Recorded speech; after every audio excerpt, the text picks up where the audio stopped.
my channel. My name's Anisha and I'm here to talk to you about all things embroidery, crafting, and cosplay on a budget. Today, I'm talking about how to get started with the machine embroidery. If you've been thinking about buying an embroidery machine, or you've bought an embroidery machine and you just haven't taken it out the box because you're kind of afraid to get started, this video is for you. I'm going to show you the tips and tricks to how you can get started today on doing your first embroidery project. So first, you'll need a single needle machine or whatever embroidery machine that you have. Today I'm going to be talking about a single needle machine. That's a machine that only has one needle. And the single machine that I own is the Brother Innovis NS750D. What I love about my embroidery machine that it has Disney products in it built in, and it also allows you to expand its memory by using a USB stick to add additional designs. But that's getting a little bit too advanced. Today we're going to be talking about what you can do with your machine straight out the box. So first, I want to talk to you about what comes in the box. It comes with your machine. It comes with some pre-wound bobbins. That is the thread that is at the bottom of your machine that helps the stitches hold. It comes with an embroidery hoop. The NS1750D is a 4x4 hoop. That is the maximum size that you can embroider with this machine. And that helps you to decide the size of your designs. So if you have a machine like mine that only does but 4x4, you're limited to designs that are less than 4x4 inches. You'll need stabilizer. So stabilizer helps the stitches hold to the fabric. The one that I bought when I first got my machine is the Pellon brand. P-E-L-L-O-N, that's Pellon brand. It is a sticky stabilizer.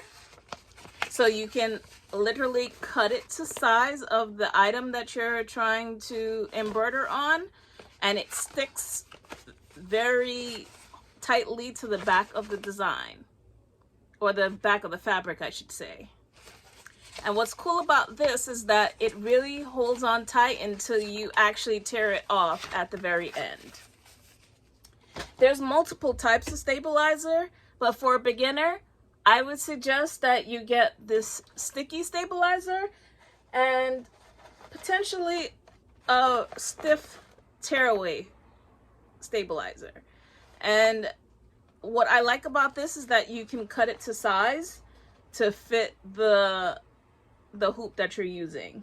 And this is also by Pellon. I'm sorry I do not have the packaging on these things because I do use them frequently.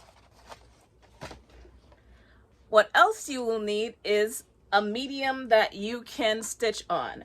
So some things that you can stitch on: felt. You can get this at your regular fabric store or in a pack at Amazon. There is a softer type of felt that I got at Joann Fabric on a doorbuster, so you can get this literally for pennies.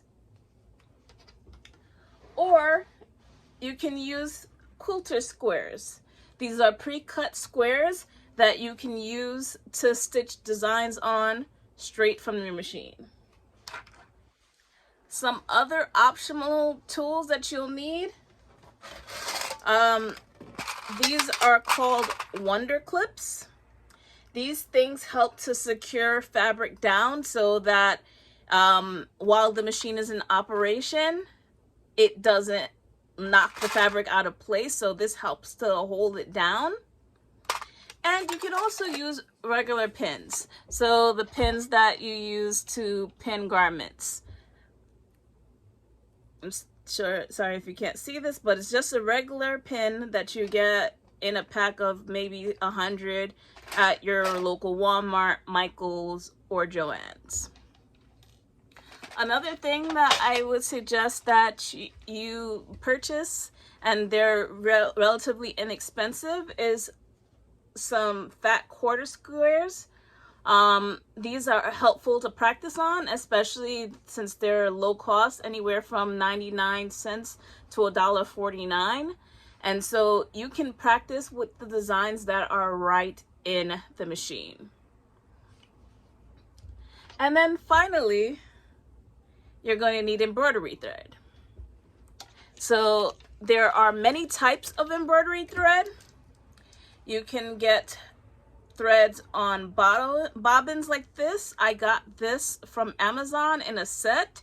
You can even try out some embroidery thread that you might get at Michael's, Joann's, or your local Walmart. You don't necessarily need to go and buy the 70 or 50 thread kit because you're just getting started, but I would go ahead and get some of the primary colors because a lot of designs will have colors like red, blue, black, and white. So if you don't want to break the bank, you can just get like the small bobbins that you will get, sorry, this is called a spool. Small spools that you will get at Walmart, Joann's, or Michael's. So I will give a list in the description box below so you don't have to keep on rewinding the video multiple times to get what you need to get started.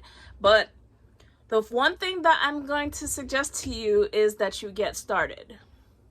I'm in a lot of groups on Facebook for beginner machine embroiderers and brother machine owners, and the number one thing that I see in the group is, how do I get started with this machine? Or, I've had this machine for 2 years and it's never been touched. I kept it in a box.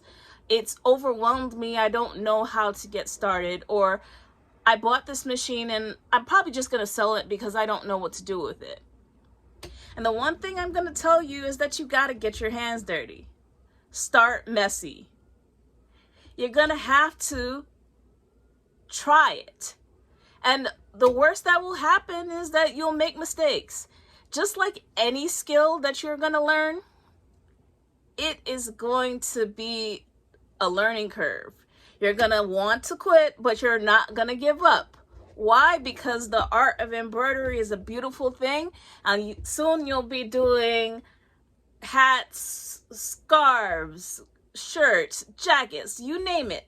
Anything that you can embroider on, you'll embroider on.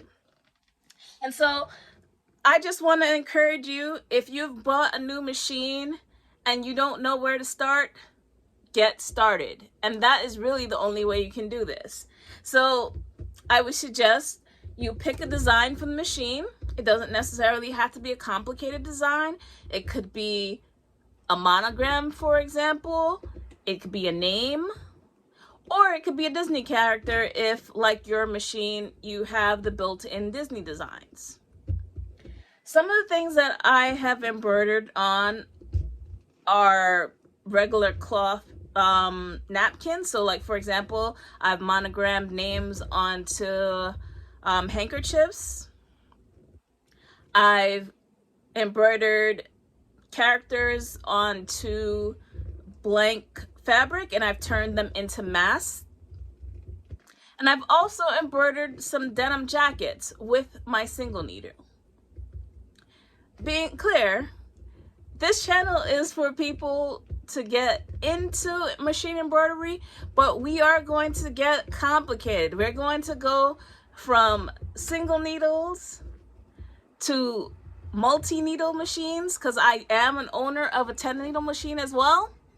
And we're going to have a lot of fun learning about the art of embroidery. So stick around. Some of the things that I really wanted to do when I got my machine was to create patches. Like a lot of people, I got into embroidery as a new skill during the pandemic. I walked into my local craft store and I saw that they had the machines and I saw them stitching out stuff, and I was like, oh my God, that is so cool. I definitely want to try this. I've always wanted to make my own patches, and I bought the machine and I figured it out. And here's an example of a patch that I've made with my single needle.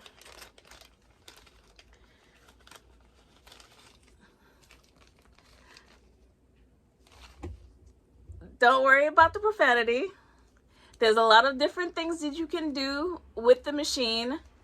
You can do it without having software, by the way, because a lot of people will say, well, you need to go and buy expensive software, and that's really not the case, because you can either buy your designs online for relatively cheap, anywhere from 35 cents to maybe about $5. And you can use the built-in features of the machine to also make designs as well.